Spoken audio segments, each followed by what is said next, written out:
Hi all, welcome to football arena. ഗംഭീര പ്രകടനമാണ് FC Barcelona ഹാൻസി ഫ്ലിക്കിന് കീഴിൽ ഇപ്പോൾ നടത്തിക്കൊണ്ടിരിക്കുന്നത്. യുവേഫ ചാമ്പ്യൻസ് ലീഗിൽ മികച്ച പ്രകടനം അവർ നടത്തുന്നു. ബെൻഫിക്കയെ പരാജയപ്പെടുത്തിക്കൊണ്ട് ക്വാർട്ടർ ഫൈനലിന് യോഗ്യത കരസ്ഥമാക്കാൻ അവർക്ക് കഴിഞ്ഞിട്ടുണ്ട്. ബൊറൂസിയയാണ് ഇനി അവരുടെ എതിരാളികളായിക്കൊണ്ട് വരുന്നത്. ഏതായാലും ഇവിടെ എടുത്തു പറയേണ്ട ഒരു കണക്കുണ്ട്. 2014-15 യുവേഫ ചാമ്പ്യൻസ് ലീഗ് കിരീടം സ്വന്തമാക്കിയത് മറ്റാരുമല്ല, അത് ബാഴ്സലോണയാണ്. അതിനുശേഷം അവർക്ക് UCL ലഭിച്ചിട്ടില്ല എന്നുള്ളത് മറ്റൊരു വസ്തുത.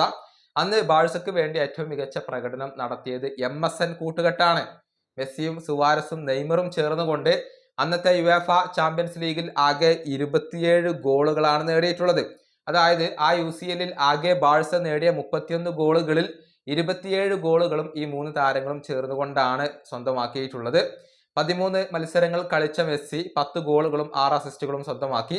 12 മത്സരങ്ങളിൽ നിന്ന് നെയ്മർ 10 ഗോളുകളും 1 അസിസ്റ്റും സ്വന്തമാക്കി. ലൂയിസ് സുവാരസ് 10 മത്സരങ്ങളിൽ നിന്ന് 7 ഗോളുകളും 3 അസിസ്റ്റുകളും സ്വന്തമാക്കി. അങ്ങനെയാണ് ഈ 3 പേരും ചേർന്നുകൊണ്ട് 27 ഗോളുകൾ അന്ന് സ്വന്തമാക്കിയത്.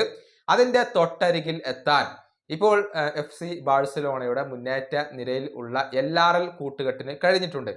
ലാമിൻ യമാൽ, റാഫീഞ്ഞ, അതുപോലെ തന്നെ റോബർട്ട് ലെവൻഡോസ്കി എന്നീ കൂട്ടുകെട്ട് ഇതിനോടകം തന്നെ ചാമ്പ്യൻസ് ലീഗിൽ 23 ഗോളുകൾ നേടിക്കഴിഞ്ഞു.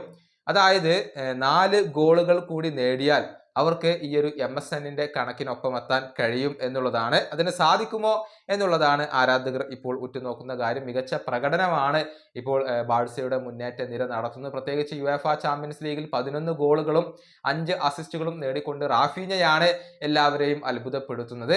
ഏതായാലും ബാഴ്സ എത്രത്തോളം മുന്നോട്ട് പോകും എന്നുള്ളത് ഈ 3 താരങ്ങളെയും ആശ്രയിച്ചുകൊണ്ടാണ് നിലകൊള്ളുന്നത്.